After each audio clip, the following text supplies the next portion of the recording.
We're taking a look at the new kid on the block when it comes to AEGs in this episode of the Gear Guide. So when you're looking at an airsoft gun, there's a lot of different options for companies, but you don't really see too many new ones pop up out there. It's pretty much the same established brands putting out high quality products, except this year there's a new kid on the block, and that kid is called Apex. So looking at their new R5 lineup, Apex has really hit the shores here in the US with a top tier airsoft offering. Full metal guns, high-end rail systems, quality finishes, and they really pretty much came out of nowhere. So taking a look at the Apex R5, they've added a lot of touches you'd see in those high-end guns like I mentioned. Starting with the back, you get this crane stock, but it's got this open style design, so it doesn't look like all the rest of them. They really went unique with it, but they still give you the room here in the back to put any battery you pretty much want that'll fit inside of here. So you with a nunchuck or an 11-1 LiPo, you're not gonna have an issue getting those back here in the backside to power this beast. Moving on up, you get a sling attachment plate with 2 points on the left side and 1 on the right, depending on the way you wanna set it up. You can move your hook around no problem.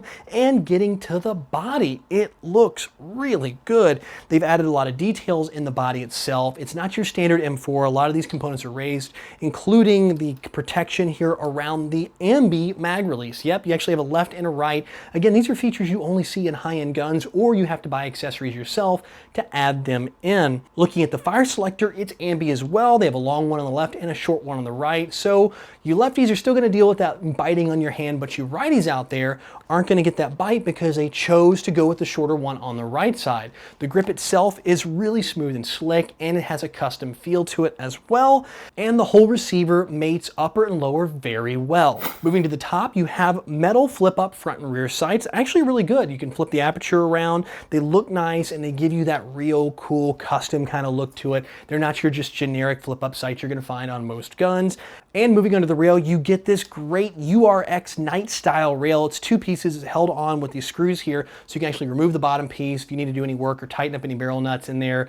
It's no big deal. I love the design of that. The only thing I wish they did was I wish they gave you some rail panels, because you do get all this rail space across the top, front to rear of the rifle, but when it comes to the actual rail space to attach a foregrip or a lighter laser, you only get a small section on either side here in the front and a small section in the front on the back. Now, while that makes it a lot more comfortable to hold in your hand, it does limit your ability to put anything on the front in a mid area. Like I personally like to put a vertical foregrip about halfway down, and I'm not gonna be able to do that without buying extra pieces that, as far as I know right now, Apex doesn't offer. And of course, last but not least, when it comes to the externals, is this bronze finished and this etching they've done.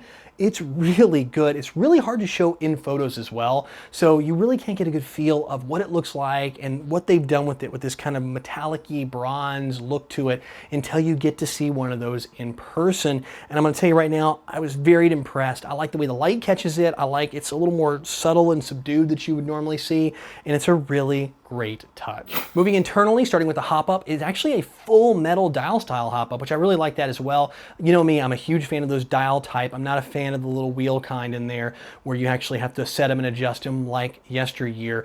And moving to the internals, it didn't take me long. In fact, I just started peeking around in it, and I'm gonna tell you right now, this thing is a classic Army gun under the hood. So Apex is partnering Classic Army, at least for their internals, if not for their whole build under the brand name. And I can tell you right now, it is 100%, as far as I can tell, identical to the Classic Army I reviewed of the newest gen not too long ago, which isn't a bad thing. It's actually really good internals for the price point, and it even gives you that quick adjustable spring and some decent power, which we're gonna look at when we get to our chrono tests. Putting on the chrono, we saw some impressive numbers, especially for a shorter barreled rifle. We were a little bit over 400 FPS. Now again, keep in mind, this is a brand new spring. We really haven't put too many rounds through it. So it's gonna settle into the high 300s once it gets through the initial break-in period.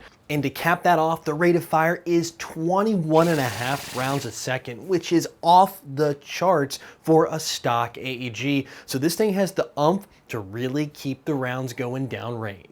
So bottom line on the Apex R5, it's a pretty solid offering in the high-end gun range, but it does have one big distinction that sets it apart from the pack, and that is the price tag. This thing is $275 US at all the retail spots I've found it at, which is actually a bit lower than what I would expect for a gun that has full metal body, full metal 300 round high cap, and all the bells and whistles under the hood, including a quick change spring system.